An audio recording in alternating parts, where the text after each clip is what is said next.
नमस्कार साथियों, कैसे हैं आप? आशा करता हूँ ठीक होंगे। स्वागत है आपका अपने परिवार प्रकाश क्लासेस में। आज मैं आपके लिए जियोग्राफी प्लस साइंस की क्लास लेकर आया हूँ, जो UP triple S C PET में 5-5 नंबर के क्वेश्चंस पूछे जाते हैं, जो आगामी एग्जाम के लिए बेहद इंपॉर्टेंट होने वाली है। ये वीडियो भैया ऐसी है जो कहीं ना कहीं आपके 10 नंबर बिल्कुल पक्के कराने वाली है।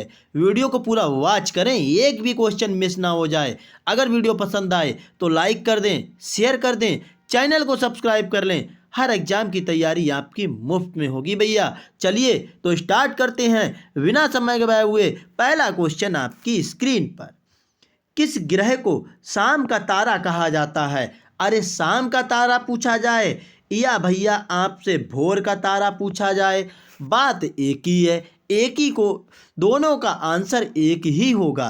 क्या मंगल, शुक्र, पृथ्वी या बुध? कमेंट करना है। अब अगर आपसे पूछा जाए पृथ्वी का बहन, पृथ्वी की बहन किसे कहा जाता है, तब आपका आंसर क्या होगा? कमेंट करना है आपको।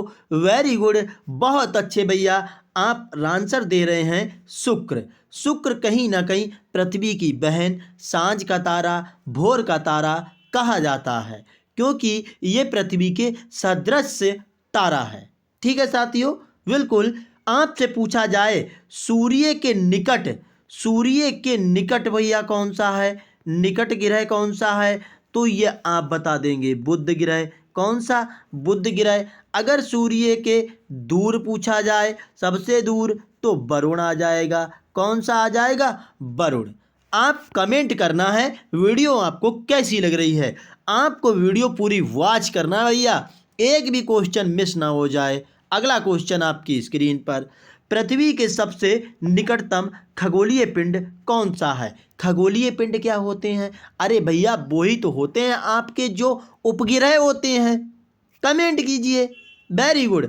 सूर्य यानी जो ग्रह का चक्कर लगाते हैं, जो ग्रह ग्रह के चारों ओर, ग्रह के चारों ओर चक्कर लगाते हैं भैया, चक्कर लगाते हैं, उन्हीं को तो हम क्या कहते हैं? खगोलीय पिंड कहते हैं।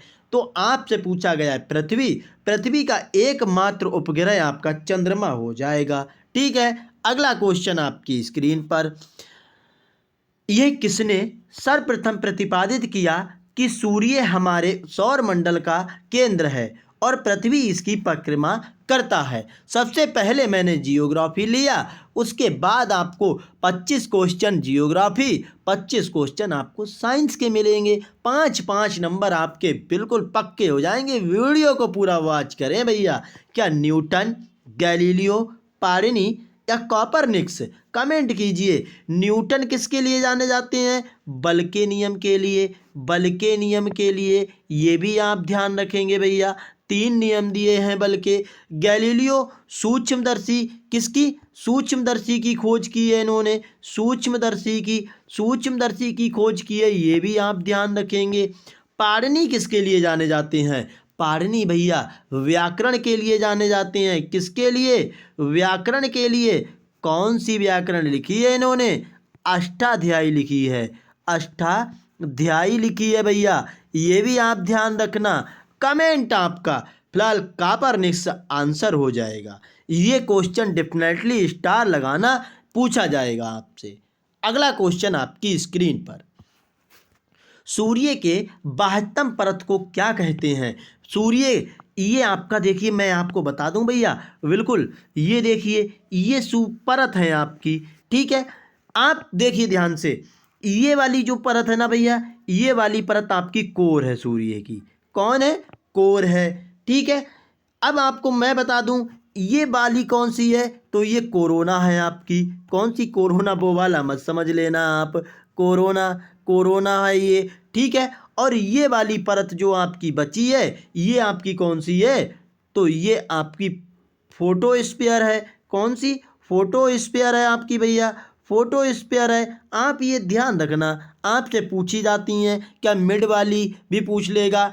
अरे बिल्कुल, अंदर वाली पूछ लेगा या बाहर? बाहरी परत पूछी है तो कौन सी है? कोरोना हो जाएगी। वीडियो लाइक करें भैया, चैनल को सब्सक्राइब कर लें। हर एग्जाम की तैयारी। भूमध्य रेखा नहीं गुजरती है उत्तरी अमेरिका से, दक्षिणी अमेरिका से, अफ्रीका से, इनमें से किसी महाद्वीप से नहीं। कमेंट आप करेंगे, वेरी गुड, बहुत अच्छे भैया। इनमें से किसी महाद्वीप में से नहीं गुजरती। अरे भूमध्य रेखा होती क्या है भैया? ये होती है आपकी भूमध्य रेखा, 0 डिग्री रेखा। ठीक है साथियों। कर्क रेखा आपसे पूछी जाए तो कर्क रेखा उत्तरी यानी नॉर्थ में होती है। दक्षिणी में कौन सी होती है? बिल्कुल भैया, मकर रेखा होती है। कौन सी? मकर रेखा। ये आपकी कर्क रेखा है और ये आपकी मकर रेखा है। ठीक है, ये साउथ है, ये आपका साउथ पोल है और ये आपका नॉर्थ पोल है। ठीक है साथियों। फिलहाल भूमध्य रेखा जो है आपकी वो 13 देशों से होकर गुजरती है, 13 देशों से होकर गुजरती है। ठीक है, जिसमें 3 महाद्वीप हैं और 3 जल निकाय हैं। इनमें से किसमें से होकर नहीं गुजरती? तो ये आपकी दक्षिणी अमेरिका से होकर नहीं गुजरती है। वीडियो कैसी लग रही है एक बार कमेंट जरूर करना। वीडियो पसंद आए तो लाइक कर दें, शेयर कर दें, चैनल को सब्सक्राइब कर लें। प्रकाश क्लासेस आपके लिए। महाद्वीपीय प्रभा सिद्धांत के प्रणेता कौन है? प्राट, वैगनर, होम्स या ग्रेगरी? आपको कमेंट करना। देखिए, महाद्वीपीय प्रभा के अनुसार, महाद्वीपीय प्रभा के अनुसार हम आपको बताते हैं भैया, अनुसार सभी महाद्वीप, कौन से? सभी महाद्वीप, बिल्कुल आप ध्यान रखना, सभी महाद्वीप एक बड़े भूखंड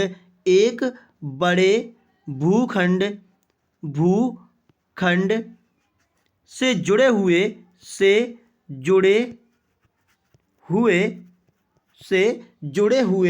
थे।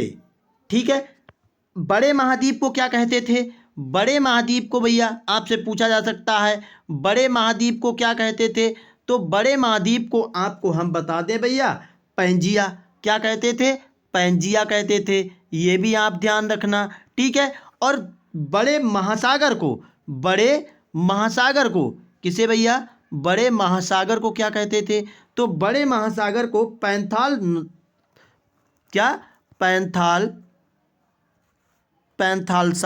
पैंथालसा कहते थे। ठीक है साथियों। फिलहाल महाद्वीपीय प्रभा सिद्धांत किसने दिया था? तो ये आपका 6 नंबर का राइट आंसर हो जाएगा, वैगनर ने दिया था। ठीक है, अगला क्वेश्चन आपकी स्क्रीन पर। प्लेट विवर्तनिक सिद्धांत का प्रतिपादन किसने किया? हैरी हेस, टेलर, जेफरी या डाना? कमेंट बिल्कुल। देखिए, हम आपको बता दें, प्लेट विवर्तनिक का सिद्धांत क्या होता है? पृथ्वी के स्थल मंडल, क्या? पृथ्वी के स्थल मंडल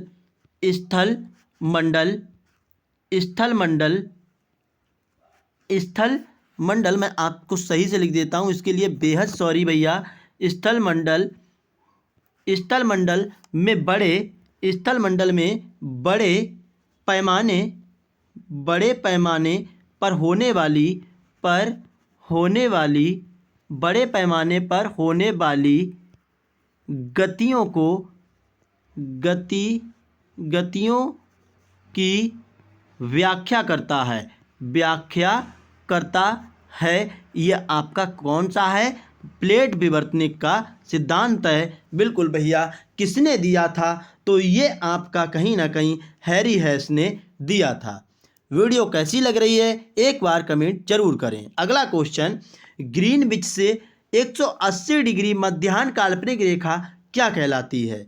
अंतर्राष्ट्रीय तिथि रेखा, अक्षांश रेखा, मकर रेखा, कर्क रेखा? मैंने अभी आपको बताया इनके बारे में भैया। तो फिलहाल जो मध्याह्न काल्पनिक रेखा है इसे हम अंतर्राष्ट्रीय तिथि रेखा कहते हैं। नहीं सॉरी, जो ग्रीनविच की बात कर रहा है तो ये अक्षांश रेखा होगी, अक्षांश रेखा कहते हैं। अगला क्वेश्चन आपकी स्क्रीन पर, सिस्मोग्राफ किसे मापने के लिए काम में लाया जाता है? क्या सागरीय तरंगों को, ज्वार भाटे को, भूकंपीय तरंगों को, या इनमें से कोई नहीं? हम आपको बता दें, सिस्मोग्राफ जो होता है वो भूकंपीय तरंगों को मापता है।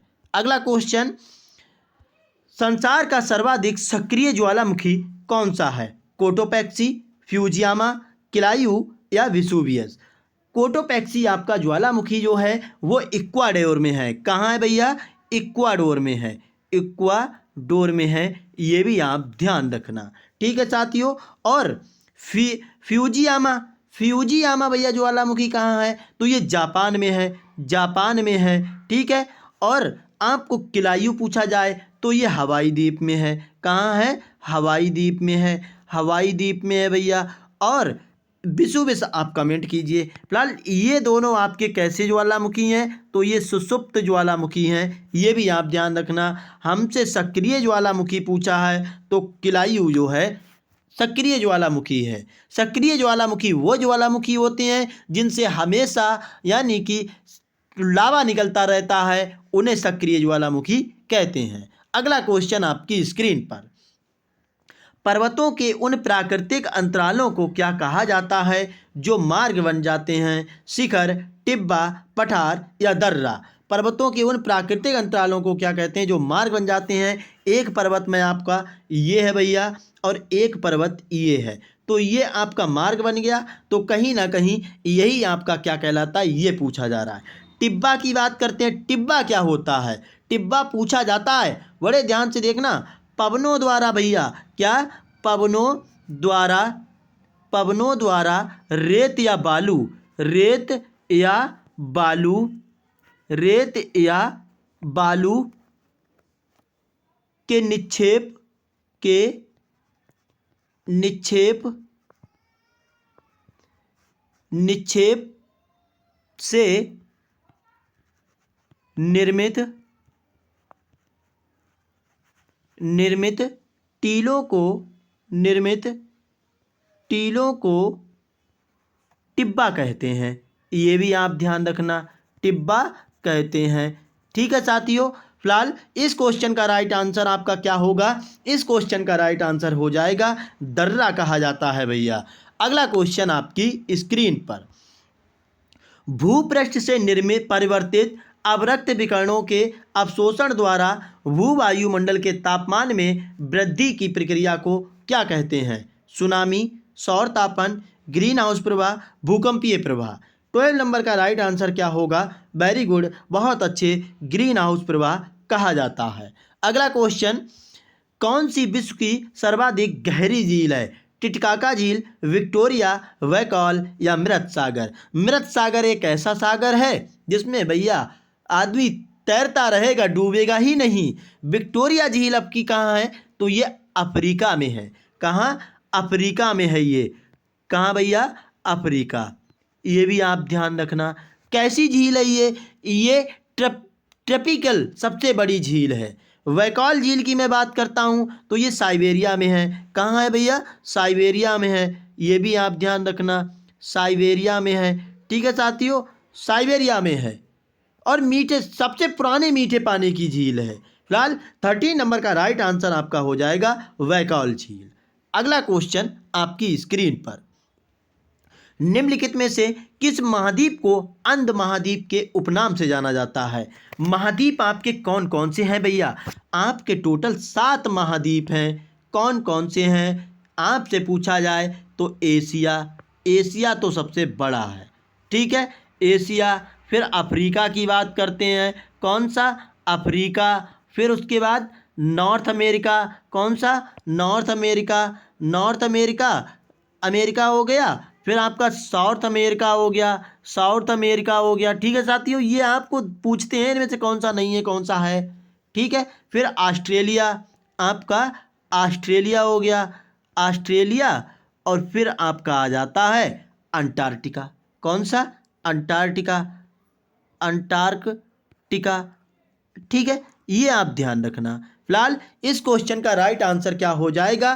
14 नंबर का, किस महाद्वीप को अंध महाद्वीप के उपनाम से जाना जाता है? तो ये अफ्रीका को जाना जाता है। अगला क्वेश्चन आपकी स्क्रीन पर, विश्व का सबसे बड़ा मरुस्थल सहारा मरुस्थल कहाँ स्थित है? दक्षिण अफ्रीका, उत्तरी अफ्रीका, यूरोप या एशिया में। तो विश्व का जो सबसे बड़ा मरुस्थल है, आपसे पूछा जाता है कि विश्व का सबसे बड़ा मरुस्थल कौन सा है, तो ये आपका सहारा हो जाएगा। तो ये उत्तरी अफ्रीका में पड़ता है। ठीक है, बिल्कुल। अगला क्वेश्चन, जल के आयतन के आधार पर विश्व की सबसे बड़ी नदी कौन सी है? नील, मिसिसिपी या यांग्त्से या अमेजन? 16 नंबर अमेजन हो जाएगा, लेकिन विश्व की ये आयतन के आधार पर है भैया। लेकिन आपसे विश्व की सबसे बड़ी झील पूछी जाए, सबसे बड़ी नदी पूछी जाए तो ये आपकी कौन सी हो जाएगी? नील नदी। भारत की पूछी जाए, भारत की सबसे बड़ी नदी कौन सी है? आप ध्यान रखेंगे गंगा नदी। गंगा नदी है कितनी? 2525 किलोमीटर। ये भी आप ध्यान रखना। अगला क्वेश्चन फिलहाल आपकी स्क्रीन पर। वीडियो पसंद आए तो लाइक कर दें, शेयर कर दें, चैनल को सब्सक्राइब कर लें। प्रकाश क्लासेस हर एग्जाम की तैयारी मुफ्त में। सवाना घास के मैदान कहाँ पाए जाते हैं? अफ्रीका में, ऑस्ट्रेलिया में, यूरोप में या उत्तरी अमेरिका में? 17 नंबर वेरी गुड, अफ्रीका में पाए जाते हैं। हम कम टाइम में अच्छा कंटेंट लाने की कोशिश करते हैं, बस हमें आपका प्यार चाहिए। कौन सी नदी भ्रंश घाटी से होकर बहती है? नर्मदा, सोन, गोदावरी, कावेरी? दक्षिण की गंगा किसे कहते हैं? तो दक्षिण की गंगा तो भैया गोदावरी को कहते हैं। ठीक है, अगर इनकी उत्पत्ति पूछी जाए तो ये भैया अमरकंटक पहाड़ी से। कहाँ से? अमरकंटक पहाड़ी से। ये भी आप ध्यान रखना। सोन नदी भी भैया आपकी अमरकंटक पहाड़ी से निकलती है। गोदावरी कहाँ से निकलती है? तो ये कहाँ से निकलती है? त्र्यंबक पहाड़ी से। त्र्यंबक पहाड़ी जो है भैया, कहाँ है त्र्यंबक पहाड़ी? ये आपकी महाराष्ट्र में पड़ती है। ठीक है, कावेरी नदी आपकी ब्रह्मगिरी पहाड़ी से निकलती है। कहाँ से? ब्रह्मगिरी पहाड़ी से निकलती है। ये भी आप ध्यान रखना। ठीक है, फिलहाल इस क्वेश्चन का जो राइट आंसर होगा वो आपका हो जाएगा नर्मदा नदी, भ्रंश घाटी से होकर बहती है। ठीक है, अगला क्वेश्चन। वीडियो फास्ट लगे तो भैया रोक के देख लेना, बेहद इंपॉर्टेंट क्वेश्चन है। आपके एग्जाम में ये बिल्कुल पूछे जाने हैं। वीडियो को पूरा वॉच करें। प्रायद्वीपीय भारत की सबसे बड़ी नदी कौन सी है? नर्मदा, गोदावरी, महानदी, कावेरी? कमेंट करना है। प्रायद्वीपीय भारत की सबसे बड़ी नदी आपको मैंने अभी बताया, कमेंट करना है। वेरी गुड भैया, वेरी गुड, बहुत अच्छे। कावेरी नदी दे रहे हैं हमारे भाई आंसर। बहुत अच्छे से तैयारी है आप लोगों की। अगला क्वेश्चन आपकी स्क्रीन पर। भारत का सबसे ऊंचा नदी बांध कौन सा है? हीराकुंड बांध, भाखड़ा नागल बांध, सरदार सरोवर बांध, टिहरी बांध? आपसे पूछा जाए हीराकुंड बांध किस पर है? तो ये महानदी पर है। कहाँ भैया? महानदी पर। कहाँ? तो उड़ीसा में। कहाँ भैया? उड़ीसा में। ये भी आप ध्यान रखना। भाखड़ा नागल बांध कहाँ है? तो भाखड़ा नागल बांध की बात की जाए, कमेंट करना है आपको। भाखड़ा नागल बांध हो जाएगा सतलज नदी पर। कौन सी नदी पर? सतलज नदी पर। सतलज नदी पर। ये कहाँ पड़ता है? सतलज नदी पर। ये हिमाचल प्रदेश में पड़ता है। ठीक है, सरदार सरोवर बांध कहाँ पड़ता है? तो ये नर्मदा नदी पर बना हुआ है। नर्मदा नदी पर। कहाँ है? गुजरात में। कहाँ है भैया? गुजरात में। और टिहरी बांध की हम बात कर लेते हैं थोड़ा। ये भागीरथी, कौन सी? भागीरथी प्लस विलांगना नदी पर है। दो नदी पर बना हुआ है ये, विलांगना नदी पर है। और ये आपका कहाँ पड़ता है? तो ये आपका उत्तराखंड में। कहाँ? उत्तराखंड में पड़ता है। ठीक है भैया, बिल्कुल। फिलहाल इस क्वेश्चन में जो सबसे ऊंचा बांध है 20 का number, right answer Bhakra Nangal बांध हो जाएगा। अगला क्वेश्चन आपकी स्क्रीन पर। भारत की सबसे बड़ी मीठे पानी की झील निम्नलिखित में से कौन सी है? डल, बुल्लर, लोकटक या पुष्कर? डल झील आपकी कहाँ पड़ती है? कमेंट करना है आपको। कमेंट, फास्ट कमेंट भैया। डल झील तो आपकी श्रीनगर में पड़ती है। कहाँ? श्रीनगर में पड़ती है। ठीक है, बुल्लर की बात कर दें, ये जम्मू एंड कश्मीर में पड़ती है। ठीक है, और लोकटक की बात कर ली जाए तो ये मणिपुर में। कितने सिंपल हैं, बिल्कुल पूछी जानी है इनसे तो ना इनसे। कमेंट करना है। फिलहाल भारत की सबसे बड़ी मीठे पानी की झील आपसे पूछी जा रही है तो ये आपकी बुल्लर झील हो जाएगी। ठीक है, अगला क्वेश्चन आपकी स्क्रीन पर। शिव समुद्रम जलप्रपात किस नदी पर स्थित है? नर्मदा नदी पर, कृष्णा नदी पर, गोदावरी नदी पर या कावेरी नदी पर? कमेंट। 22 का राइट आंसर क्या होगा आपका? कमेंट करना है आपको। Very good. 22 का राइट आंसर आपका हो जाएगा बिल्कुल कावेरी नदी हो जाएगा। ठीक है, अगला क्वेश्चन, नागा अर्जुन सागर परियोजना, नागा सागर परियोजना किस नदी पर स्थित है? कृष्णा नदी पर, गोदावरी नदी पर, कावेरी नदी पर या ताप्ती नदी पर? 23 का राइट आंसर आपका क्या हो जाएगा? कृष्णा नदी कहीं ना कहीं राइट आंसर हो जाएगा नागा अर्जुन सागर बांध के लिए। अगला क्वेश्चन, भारत के किस राज्य में जाड़े के मौसम में वर्षा होती है? भैया कमेंट करना है। गर्मी में पूछे मानसून कहाँ प्रवेश करता है? मानसून प्रवेश करता है आपका केरल में। क्या तमिलनाडु में होती है, पश्चिम में या बंगाल में? 24 का राइट आंसर आपको कमेंट करना है। बिल्कुल 24 का राइट आंसर हो जाएगा तमिलनाडु में सबसे ज़्यादा वर्षा होती है जाड़े के मौसम, क्योंकि लौटता हुआ मानसून होता है।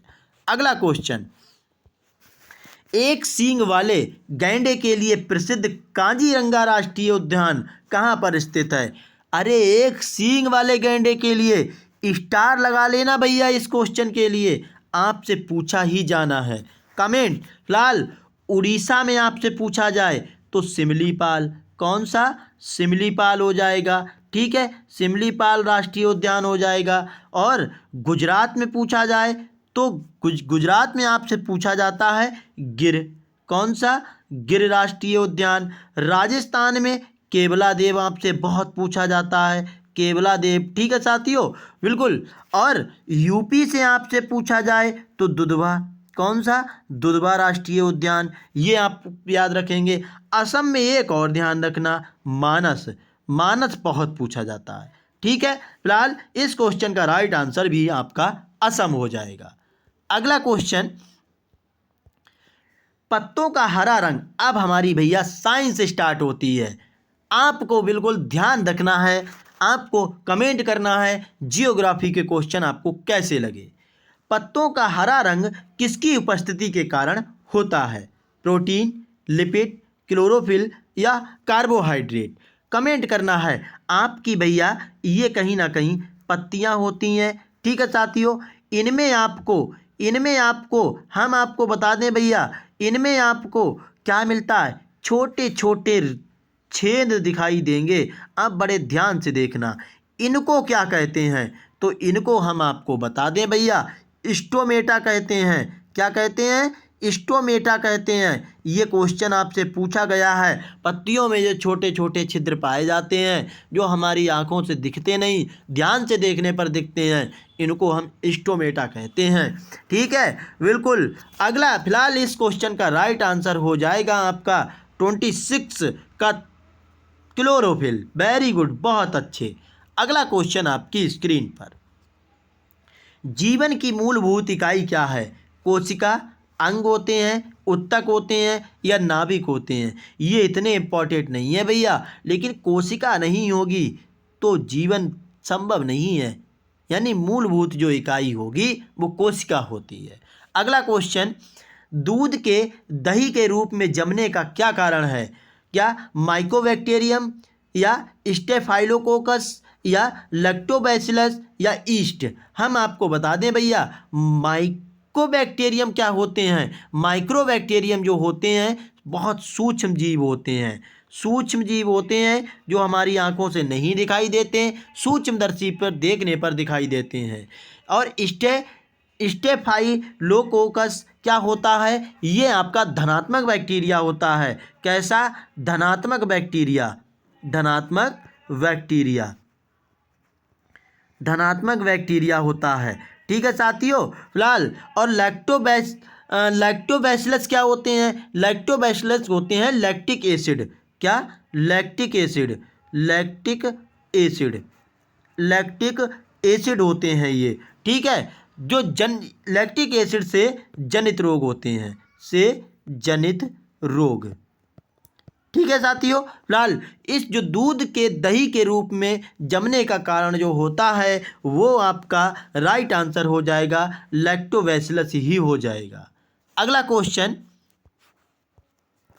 प्रकाश संश्लेषण में कौन सा प्रकाश सबसे अधिक प्रभावकारी होता है? लाल, नीला, हरा या बैंगनी?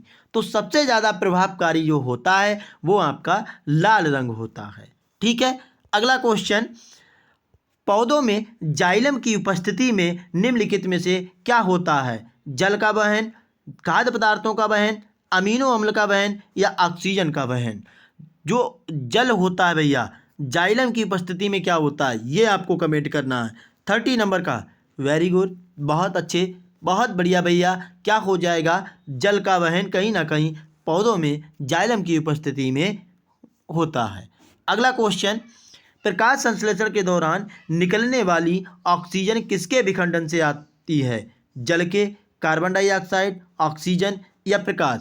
जल क्या होता है? H2O होता है। जब इसका विखंडन होता है तो ये हाइड्रोजन का अणु प्लस ऑक्सीजन के अणु में टूट जाता है। ठीक है साथियों, तो हमारा क्या बनता है? ऑक्सीजन बनता है कहीं ना कहीं। अगला क्वेश्चन आपकी स्क्रीन पर, बिना बुझे हुए चूने का रासायनिक नाम क्या है? क्या calcium chloride, calcium oxide, calcium carbonate या calcium hydroxide? Comment, fast comment भैया। वेरी गुड, बहुत अच्छे। कैल्शियम क्लोराइड आपसे पूछा जाए तो ये क्या होता है? कैल्शियम क्लोराइड का रासायनिक सूत्र CaCl2 होता है। ठीक है। कैल्शियम ऑक्साइड क्या होता है? CaO होता है। कैल्शियम कार्बोनेट का पूछा जाए तो CaCO3 होता है। और कैल्शियम हाइड्रोक्साइड पूछ लिया जाए CaHCO3 होता है। हमसे बिना बुझा हुआ चूना पूछा है। बिना बुझा हुआ चूना कैल्शियम ऑक्साइड आपका राइट आंसर हो जाएगा। 32 का आपका करेक्ट होगा भैया। बिल्कुल, वेरी गुड, बहुत अच्छे वी। अगला क्वेश्चन आपकी स्क्रीन पर, संपीड़ित प्राकृतिक गैस जो CNG होती है भैया, गैस मुख्यतः किसमें? एथेन, प्रोपेन, मीथेन या ब्यूटेन? तो आपका ना तो ये ना ये, लेकिन मेथेन कहीं ना कहीं आपकी CNG में पाई जाती है। अगला क्वेश्चन, नींबू का खट्टा स्वाद किसकी मौजूदगी के कारण होता है? क्या साइट्रिक एसिड, एसिटिक एसिड या ऑक्जेलिक एसिड या formic acid? Comment, citric acid हो जाएगा। क्या हो जाएगा? साइट्रिक एसिड के कारण नींबू का जो स्वाद होता है वो आपका खट्टा होता है। वीडियो कैसी लग रही है एक बार कमेंट जरूर करें। वीडियो पसंद आए तो लाइक कर दें, शेयर कर दें, चैनल को सब्सक्राइब कर लें हर एग्जाम की तैयारी के लिए। बायोडीजल बनाने के लिए किस वनस्पति का उपयोग किया जाता है? क्या गन्ना से, क्या सफ़ेद मूसली या सनाए या रतन जोत? ना आपका गन्ना, ना ये भैया। क्या हो जाएगा? रतन जोत आंसर हो जाएगा। कम टाइम में अच्छा कंटेंट, कोई बकवास नहीं, कोई फालतू की बात नहीं। रेडियो सक्रियता की परिघटना की खोज किसने की? Marie Curie, Pierre Curie, Henri Becquerel, J Thomson? J Thomson आपके इलेक्ट्रॉन के लिए जाने जाते हैं। किसके लिए भैया? इलेक्ट्रॉन के लिए जाने जाते हैं। ठीक है, बिल्कुल, बहुत अच्छे। हाँ भैया, और पेरी क्यूरी की मैडम ही भैया वाइफ थी ये मैरी क्यूरी। मैरी क्यूरी किसके लिए जानी जाती हैं? तो मैरी रेडियम की खोज के लिए। किसके लिए? रेडियम की खोज के लिए। फिलहाल रेडियो सक्रियता के लिए हेनरी बैकरल आपके कहीं ना कहीं राइट आंसर हो जाएगा। ठीक है साथियों, अगला क्वेश्चन आपकी स्क्रीन पर, हाइड्रोजन बम किन सिद्धांत पर आधारित है? नियंत्रित विखंडन अपक्रिया, अनियंत्रित विखंडन अपक्रिया, नियंत्रित संलयन अपक्रिया या अनियंत्रित संलयन अपक्रिया? तो ये आपका अनियंत्रित संलयन अपक्रिया पर है। अनियंत्रित संलयन अपक्रिया क्या होती है हम आपको बताते हैं। जो हल्के परमाणु होते हैं, कैसे? हल्के परमाणु, कैसे? हल्के परमाणु, हल्के परमाणु, हल्के परमाणु आपस में जुड़कर, कैसे भैया? आपस में जुड़कर या संलयन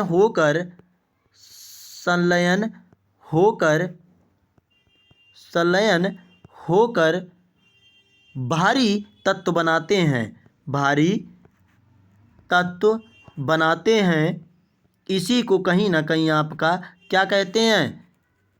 अनियंत्रित संलयन अपक्रिया कहते हैं। हाइड्रोजन बम भी आपका इसी पर काम करता है। अगला क्वेश्चन आपकी स्क्रीन पर, नाभिकीय रिएक्टर में निम्नलिखित में से किसे मंदक के रूप में प्रयोग किया जाता है? थोरियम, ग्रेफाइट को, साधारण जल को या रेडियम को? 38 का राइट आंसर आपका हो जाएगा रेडियम को कहीं ना कहीं आपका मंदक के रूप में प्रयोग किया जाता है। अगला क्वेश्चन, अम्ल वर्षा का पीएच मान कितना होता है? 5.5, 12.5 या 10.5 या 8.5? आपसे ब्लड का यानी खून का पीएच मान पूछा जाए तो क्या होगा? तो ये 7.4 होता है। ठीक है, फिलहाल अम्ल वर्षा का जो हो जाएगा वो 5.5 या कम होता है।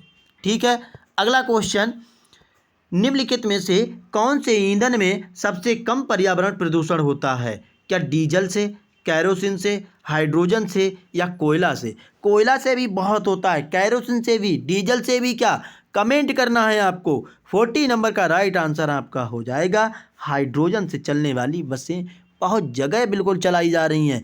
अगला क्वेश्चन फिलहाल आपकी स्क्रीन पर, आधुनिक आवर्त सारणी का आविष्कार किसने किया? फैराडे प्रेरण के सिद्धांत के लिए जाने जाते हैं। प्रेरण का सिद्धांत, ये आप ध्यान रखना, ट्रांसफार्मर में जो आपका सिद्धांत कार्य करता है वो आपका प्रेरण का सिद्धांत कार्य करता है। मेंडलीफ ने क्या, न्यूटन ने क्या, बोहर ने? तो ये आप मेंडलीफ जाने जाते हैं। न्यूटन बल के नियम के लिए जाने जाते हैं, बल के नियम के लिए। ये भी आप ध्यान रखना, कितने नियम दिए? 3 नियम दिए भैया, 3 नियम। अगला क्वेश्चन आपकी स्क्रीन पर, जल की स्थायी कठोरता दूर करने के लिए किसका उपयोग किया जाता है? क्या बेकिंग सोडा? बेकिंग सोडा का रासायनिक सूत्र आपसे पूछा जाए तो सोडियम बाइकार्बोनेट। ठीक है साथियों, Na2SCO3। चूना का पूछा जाए, चूना का क्या होता है? Calcium oxide. ठीक है, ब्लीचिंग पाउडर का आपसे पूछा जाए तो क्या होता है? Calcium oxychloride. ठीक है, और वॉशिंग सोडा का पूछा जाए, सोडियम कार्बोनेट, सोडियम कार्बोनेट। ठीक है साथियों, ये सोडियम हाइड्रोकार्बोनेट है। ठीक है, फिलहाल जो जल की स्थायी कठोरता दूर की जाती है वो आपकी की जाती है वॉशिंग सोडा से। किससे? वॉशिंग सोडा से। अगला क्वेश्चन, बिना बुझे हुए चूने का रासायनिक नाम क्या है? Calcium chloride, calcium oxide, calcium carbonate, calcium hydroxide. इनके मैंने पीछे आपको बता रखे हैं। 43 का राइट आंसर आपका करेक्ट होगा। कमेंट, फर्स्ट कमेंट भैया, 43 का राइट आंसर क्या होगा? वेरी गुड, बहुत अच्छे भैया। 43 का राइट आंसर आप वी करेक्ट कर रहे हैं, यही आपका आंसर हो जाएगा। अगला क्वेश्चन, निम्नलिखित द्रवों में कौन सा ऊष्मा का बहुत अच्छा चालक है? पारा, पानी, ईथर या बेंजीन? तो ये आपका पारा होता है। बिल्कुल आपका समय हम जायज समझते हैं भैया, कम टाइम में अच्छा कंटेंट लाते हैं। अस्त होते हुए समय सूर्य लाल रंग का दिखाई देता है। आपने वो देखा होगा, उग रहा होगा सूरज तब भी लाल, छिप रहा होगा तब भी लाल। तो आप बताइए किसके? परावर्तन के कारण, प्रकीर्णन के कारण, अपवर्तन के कारण या विवर्तन के कारण? तो ये आपका प्रकीर्णन के कारण होता है। ठीक है, अगला क्वेश्चन आपकी स्क्रीन पर, ध्वनि की चाल अधिकतम होती है वायु में, निर्वात में, जल में, इस्पात में? ध्वनि की चाल आपसे पूछी जाए तो 332 मीटर प्रति सेकंड होती है। प्रकाश की चाल पूछी जाए भैया तो क्या होती है? 3 गुणा 10 की घात 8 मीटर प्रति सेकंड होती है। फिलहाल जो आपकी ध्वनि की चाल अधिकतम होगी वो आपकी कहाँ होगी? तो ये आपकी इस्पात में होगी। अगला क्वेश्चन, सर्वाधिक विद्युत चालकता वाला तत्व कौन सा है? चांदी, कॉपर, एल्यूमिनियम, लोहा? तो ये आपका सबसे ज़्यादा जो अच्छा चालक होता है कॉपर का होता है। ठीक है, अगला क्वेश्चन, न्यूट्रॉन की खोज किसने की थी? रदरफोर्ड ने, थॉमसन ने, चैडविक ने या न्यूटन ने?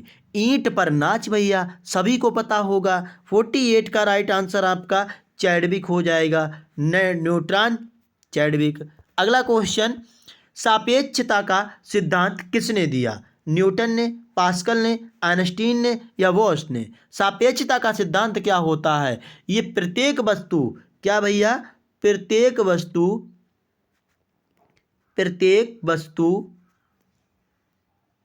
में उसके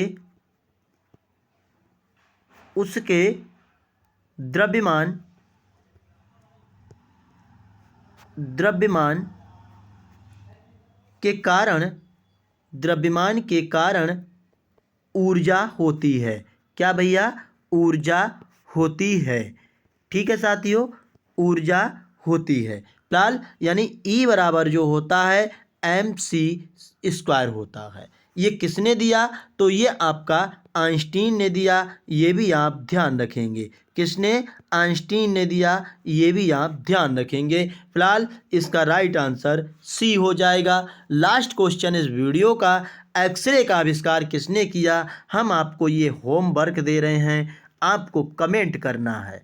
ठीक है साथियों, बिल्कुल जिसने मेरी वीडियो लास्ट तक देखी है वो ज़रूर इस क्वेश्चन का आंसर कमेंट करेगा। वीडियो आपको कैसी लगी एक बार कमेंट ज़रूर करें। वीडियो पसंद आई हो तो लाइक कर दें, शेयर कर दें, चैनल को सब्सक्राइब कर लें। हर एग्ज़ाम की तैयारी आपकी मुफ्त में होगी।